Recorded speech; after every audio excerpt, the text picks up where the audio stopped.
এদিকে হত্যার শিকার ব্যবসায়ী সোহাগের পরিবারের পাশে দাঁড়ালো বিএনপি। সমবেদনা জানানোর সঙ্গে তুলে দেওয়া হয় আর্থিক সহায়তা। বিএনপির ভারপ্রাপ্ত চেয়ারম্যান তারেক রহমানের নির্দেশে রোববার সোহাগের গ্রামের বাড়ি বরগুনার পাথরঘাটায় নিহতের স্ত্রী, সন্তান ও পরিবারের সঙ্গে দেখা করেন ভাইস চেয়ারম্যান নুরুল ইসলাম মনি। তুলে দেন আর্থিক সহায়তা। এ সময় খুনিদের দৃষ্টান্তমূলক শাস্তির আশ্বাস দেওয়া হয়। পাশাপাশি পরিবারটির পাশে থাকার ঘোষণা দেন বিএনপি নেতা। সোহাগ হত্যাকাণ্ড নিয়ে বিভিন্ন রাজনৈতিক দল পানি ঘোলা করার চেষ্টা করছে বলেও মন্তব্য করেন নুরুল ইসলাম মনি।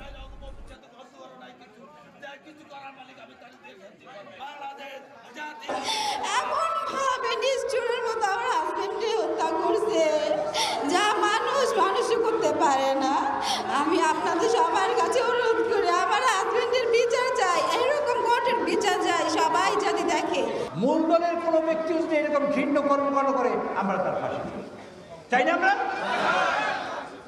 বিএনপির কোনো লোক যদি এই কাজ করে, আমাদের নেতা যারা তার দৃষ্টান্তমূলক শাস্তি দিতে হবে। এই বাংলাদেশে আমরা দেখতে চাই সেটা।